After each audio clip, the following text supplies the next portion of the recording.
Okay, so the question is regarding energy eigenvalues and how do we create a change in those values.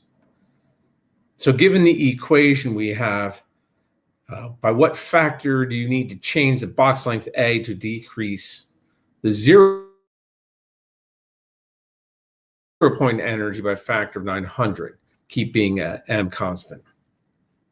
So let's write what the equation looks like. It's E sub n equals n squared h squared over 8m a squared. Now we have two situations. We're going to change it, and we want to figure out the relationship between this first value and the second one, but we want to decrease the second one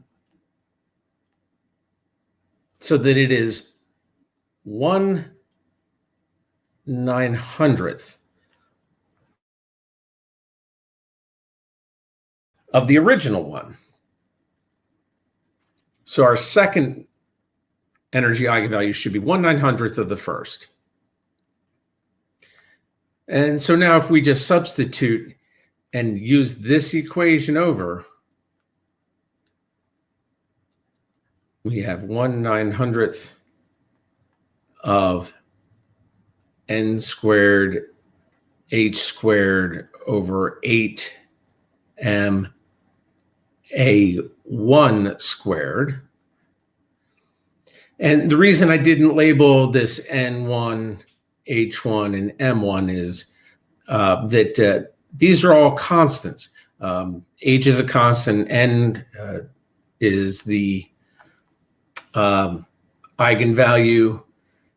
So we're not going to change those. We don't need to note them. The only thing that's going to change is the box length A. And that is going to be equal to n squared h squared over 8m a2 squared. Well, because we're holding those constant, we can cancel out. The n's will cancel, the h's will cancel, and the 8 and m. And all that's going to be left for us is 1/900th of 1 over a1 squared equals 1 over a2 squared. And so if we take the inverse of both sides, we have the relationship that 900 a1 squared is equal to a2 squared. And this says that our second length a2 squared is 900 times the first one squared. And then it's a simple matter of taking the square root of both sides. And from this you get a2 equals, and we know that the square root of 900 is 30, and the square root of a1 squared is just a1. And there's your relationship.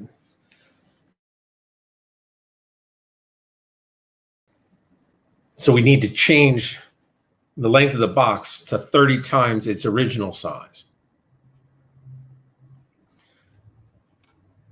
Now, if we want to take a look at the second part, let's clear all this up. For this, now we are changing the mass. We're going from the proton, we're comparing the mass of a proton and the mass of an electron. So for this, you can do it two ways. If you know the relative masses of a proton and an electron, it's a little bit easier. I'll assume that you don't, and we'll just go with the reported mass of each particle. So now we have the energy, and we can do it for an electron, and that would be equal to n squared h squared over 8 times the mass of an electron times the box length for that electron squared. And then we have the value for the proton is that n squared h squared over 8 times the mass of the proton times the box length that contains that proton. And it says here that we want them to have equal amounts of energy, so we can set these two equal to each other. So we have n squared h squared over 8 mass of the electron, box length of that electron is equal to n squared h squared over 8 mass of the proton, box length of the proton squared. And as we did before, we can cancel out these terms here that do not change. And we are left with 1 over mass electron, box length of the electrons and squared. Same thing for the proton.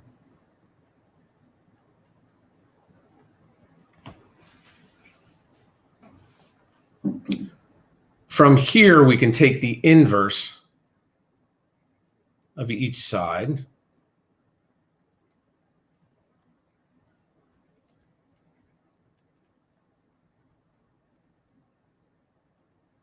And now we can simplify it so that we are finding the box length for the electron. And that's going to be equal to mass of the proton over the mass of the electron times the box length for the proton squared. And if we apply values for the mass of each particle, a proton being 1.67 times 10 to the minus 27th kilograms, electron being 9.11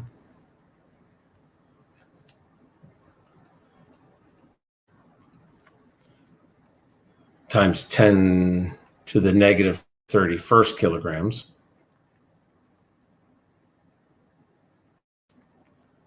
Times AP squared.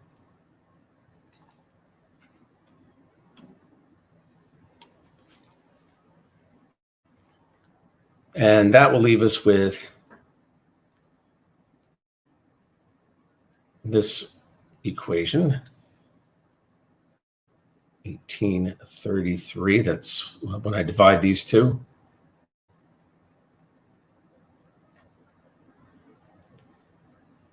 And taking the square root of both sides again, we see that the box length for the electron will need to be the square root of 1833, or 42.8 times that of the proton. And that should answer, that's the factor that you have to increase. You have to increase it 42.8 times. And that should answer your questions.